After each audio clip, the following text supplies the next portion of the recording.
Mon nom est Doum Moret. C'est Moret Live en compagnie de Doum Dumas, Dan Gravel qui est aux commandes.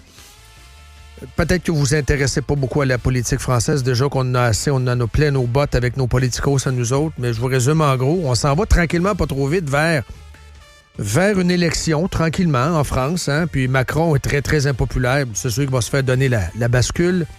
Et c'est Jordan Bardella qui va se présenter dans l'équipe de Marine Le Pen. Elle ne se présentera pas comme candidate à la présidence. Elle a perdu quand même 2 fois. Et là, c'est un plus jeune, plus dégourdi, qui avait publié un livre, sa biographie, l'année passée. Il a récidive avec un autre livre. Mais cette fois-là, c'est son programme politique à Jordan Bardella. Ce que les Français veulent. Et là, lui fait sa tournée de promotion, signe des autographes, un peu comme Joanne Marcotte l'a fait, un peu comme Éric Duhem l'a fait, là, ici au Québec. C'est une sortie de livre, côté. Puis, il s'est fait brasser, il s'est fait checker le pommier, comme certains se font entarter. Il s'est fait lancer des œufs aussi. Et Bardella a répliqué, a raconté, ça dure à peu près 1 minute, a raconté son agression physique.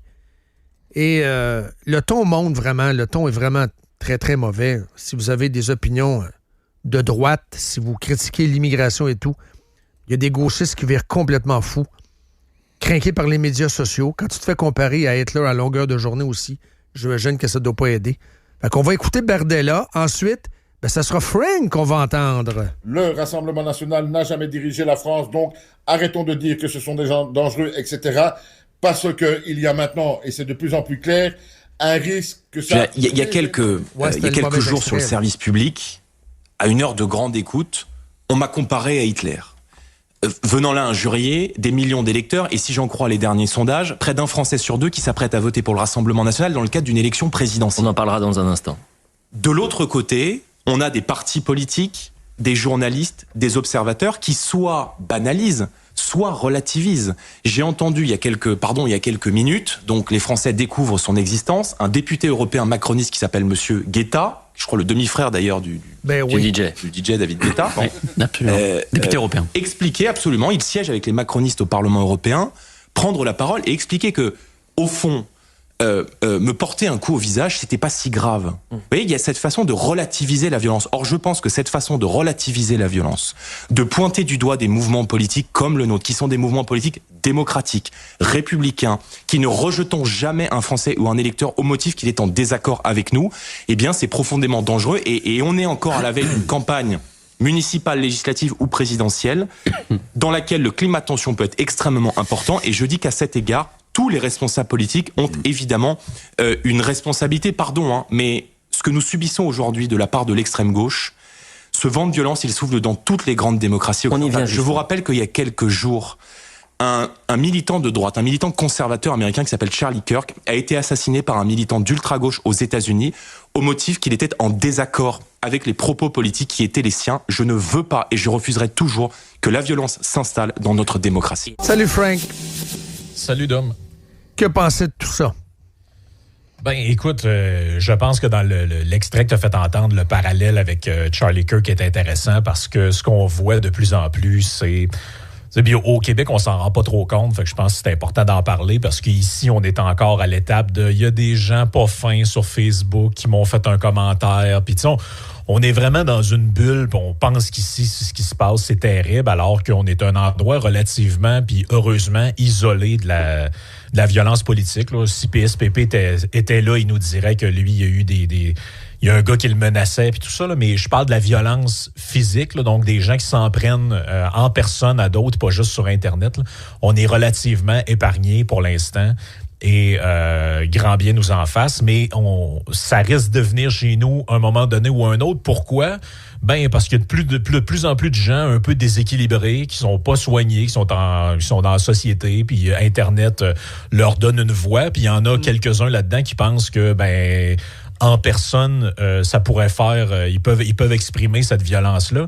Et je pense que le plus important là-dedans, c'est à quel point les condamnations de tout ça sont toujours faites, mais avec le fameux « oui, mais ». Parce que j'ai suivi beaucoup l'affaire hier. J'ai écouté l'entrevue complète de Bardella à CNews. J'ai regardé un peu ce qui s'est dit sur cette histoire-là. Et on était, je te dirais, majoritairement, encore une fois, dans le « oui, mais ». Oui, on cautionne pas ça, là, venir donner un coup de poing, parce que dans l'entrevue, il explique bien que le gars qui a attendu pendant 2 heures avec un livre, il a fait la file pour se le faire signer, puis quand il est arrivé devant Bardella, il a sauté l'autre bord de la table, puis il l'a frappé au visage avec l'œuf dans les mains. Là. Fait que c'est pas juste genre, j'arrive, puis je te tire un œuf dessus. Il essaie de le cogner pour vrai, là. Tu sais, ça aurait pu un coup de poing d'en face, ça peut être vraiment dangereux. Ça peut être fatal. Ça peut être fatal, dépendamment de comment c'est fait. Mais nonobstant que ce soit un coup de poing au visage ou juste un œuf lancé, à un moment donné, il y a une question de gradation, mais c'est justement, si tu condamnes pas des gestes, même s'ils sont mineurs, ben ça peut donner une escalade de violence. Et là, qu'est-ce qu'on observe?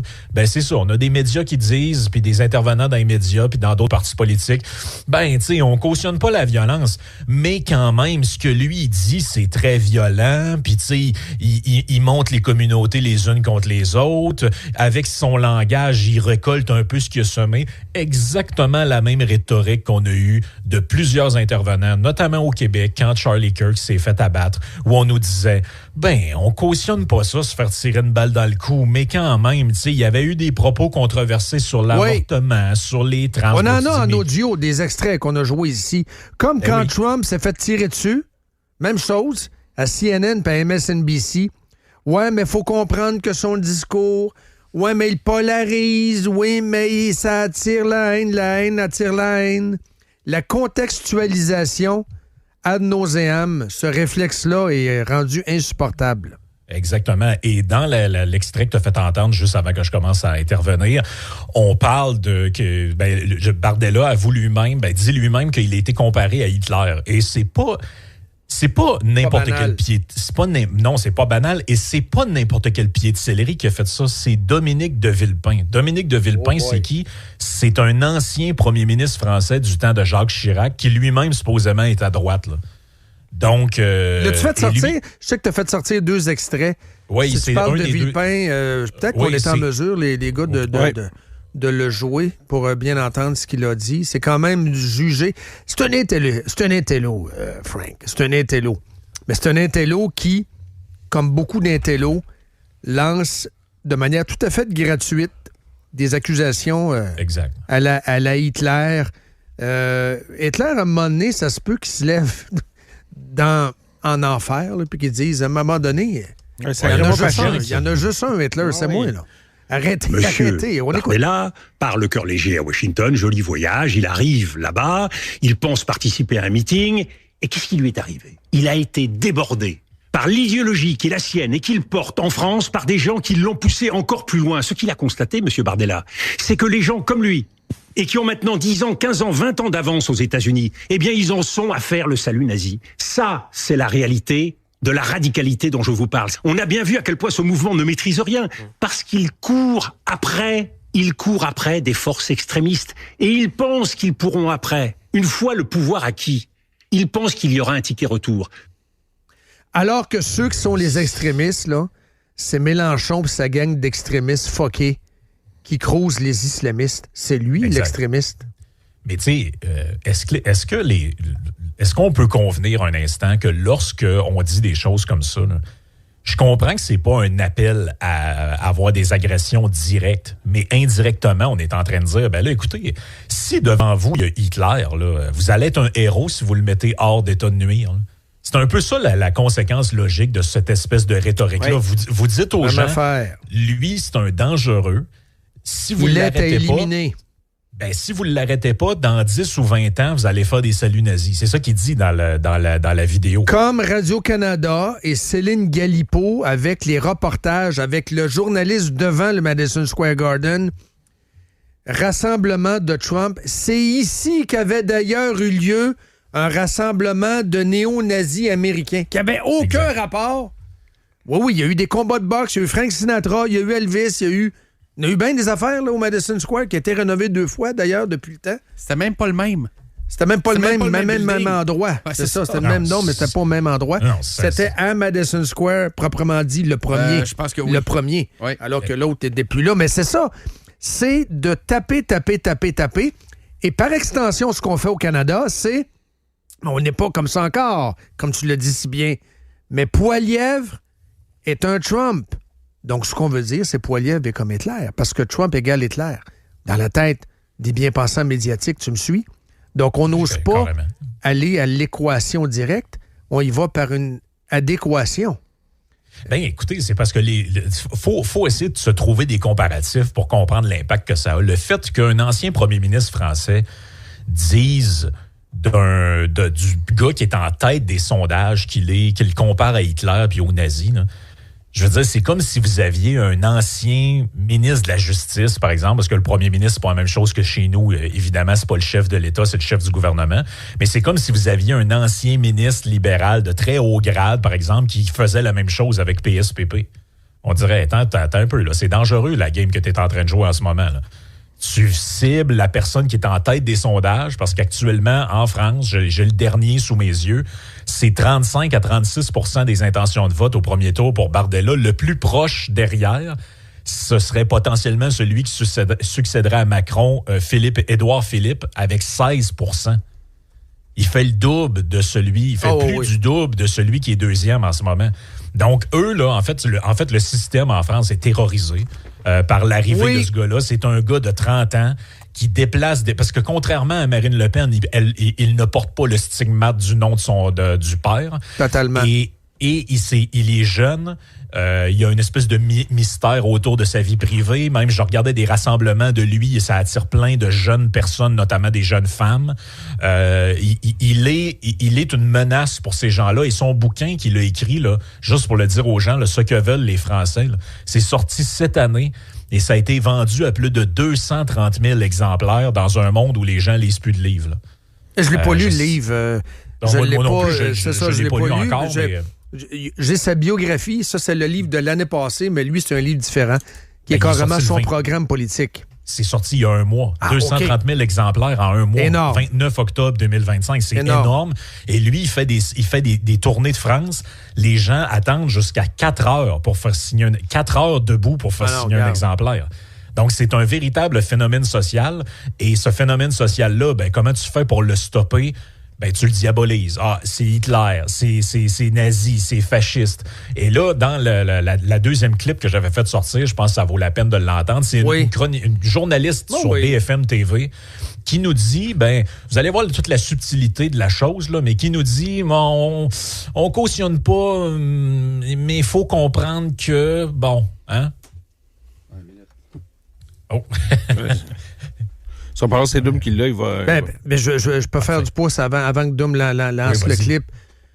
Prenons un exemple très récent de ce qu'on a vécu il y a quelques jours à peine. Pardon, je suis en train de m'étouffer avec mon café. Magali Picard, qui dit que elle a dit sur une autre antenne à Montréal que Legault était comme Poutine. Oui. Et que c'était l'extrême droite. C'est la même chose. Poutine, c'est pas vraiment quelqu'un de très recommandable, humblement. Tu sais, c'est pas quelqu'un... si je mange avec, je vais regarder, voir si... Je vais amener ma salière. Je ne prendrai pas la salière qu'il va mettre sur la table. Tu comprends? C'est le genre de choses que je veux vérifier là, avant. Là. Mais tu comprends? C'est la même chose, là. Ah oui, mais elle ne dit pas Hitler parce que ça serait vu comme étant ultra grossier. Mais elle parle quand même d'un grossier personnage en mettant Legault là-dedans. C'est la même chose. Qu'est-ce que t'en dis? Non, oui, absolument. Puis, ici, moi, ce qui me sidère, c'est qu'on est encore dans l'espèce de spin de oui, mais c'est parce que là, les femmes. Magali Picard, c'est parce qu'elle est une femme qu'elle est attaquée. Excuse-moi, là, mais je veux pas le mégenrer, là, mais d'après moi, Jordan Bardella, c'est pas une femme. Non, en effet. OK? Puis d'après moi, Charlie Kirk, c'était pas une femme non plus. Les gens qui, politiquement, ont risqué leur vie ou en ont péri dans les derniers mois, dans les dernières années, ce sont tous des hommes, OK? On va juste dire ça de même, là. C'est pas un concours, c'est pas c'est pas un classement de victimisation. Ce que je dis, c'est juste que je dis, c'est que la violence politique, là, elle est répartie dans tous les genres, là, OK? C'est pas moi, j'aime pas ça qu'on s'embarque là-dedans. Ouais, mais là, Ruba Gazal a été attaquée. Si c'était un homme, elle serait pas. Haroun Boisy, je pense qu'il a fait une coupe de tour de coffre de char. Lisez le Facebook à Legault, lisez le Facebook de Trudeau dans le temps. Il en mange une sincère. Lisez le Duhem, allez Facebook voir à toutes Duhem. ses posts. Éric, il laisse là les extraits, d'ailleurs. Ouais, il y a pas tout le salissage, Éric refuse de les enlever. Il n'y a pas une journée où que tu lis les posts d'Éric Duhem qui n'a pas les commentaires. Va donc prendre ta douche avec ton père, puis ce genre d'affaires-là. Il y a de l'homophobie au travers aussi. Là. Oui, beaucoup. Voici. Moi, je pense qu'il faut distinguer dans ce genre de situation, c'est les violences individuelles qui sont très facilement condamnables et il y a la violence politique. C'est-à-dire que Jordan Bardella mène quand même dans le débat public, dans ses propositions médiatiques, dans son programme, une forme de violence politique envers une certaine partie de la population. Par exemple Il a souvent des propos qui sont islamophobes, il a des propos qui sont très caricaturaux quand il parle d'immigration, il a un propos qui est aussi violent pour beaucoup de personnes en France. Lesquels, ça ne justifie pas une violence physique. Mais il a souvent fait des liens entre la montée de l'immigration et l'islamophobie. Et en même temps, il fait ce que beaucoup font à l'extrême droite, c'est-à-dire des amalgames. Non, c'est ça. Mais c'est lunaire ce qui vient d'être dit. C'est qu'elle elle commence. Elle dit non, mais ça justifie pas. Mais il faut comprendre que. Il est violent, lui aussi.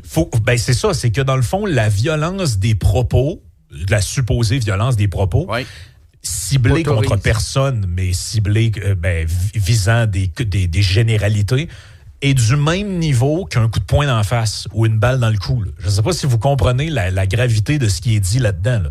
Ça n'a aucun sens. Là. C'est en gros, il dit mais lui, là, il parle de réduire l'immigration puis de mettre les criminels en prison. C'est violent, ça, là, ces propos-là. Fait qu'ils ne se surprennent pas après que quelqu'un lui donne un coup de poing en plein visage d'une séance de signature. Mais non, mais les amis, tu peux pas comparer un propos d'ordre général dans un débat politique avec un voie de fait, là. C'est pas sérieux, ça, là. Ah, mais je le cautionne pas. Ben, tu le cautionnes pas mal, tu sais, moi, je suis plus capable de ça. C'est la même affaire que je suis pas raciste, mais les maudits ci, les maudits ça. C'est la même chose, là. Tu sais, si tu dis que tu sais, en général, ce qui vient après un mais, là, ça invalide pas mal ce qu'il y avait avant. Là. On va juste dire ça de même, là. Ça n'a aucun sens, ce discours-là. Puis à chaque fois qu'il arrive quelque chose, que ce soit Trump, que ce soit peu importe qui, c'est toujours la même affaire. Poilievre. On dénonce, mais il faut quand même comprendre que... Poilievre menait d'un sondage. La gang de la CBC capotait. Carney est arrivé extraordinaire. Si Duhem, ce matin, est à 30 % des sondages, ça capote, là. Ça capote, là. Mais Duhem, il est aimé parce qu'il est plafonné à 15. Tu me suis? Donc, exact. Il est le fun à jaser, puis on le reçoit sur les plateaux, puis Mario Dumont, puis tout ça. Tu comprends? La gang de Montréal, même l'Agacé peut le recevoir, tu comprends? Mais à 30, là, c'est un autre game, là. Ben, écoute, la preuve de ce que tu dis là, c'est dangereux.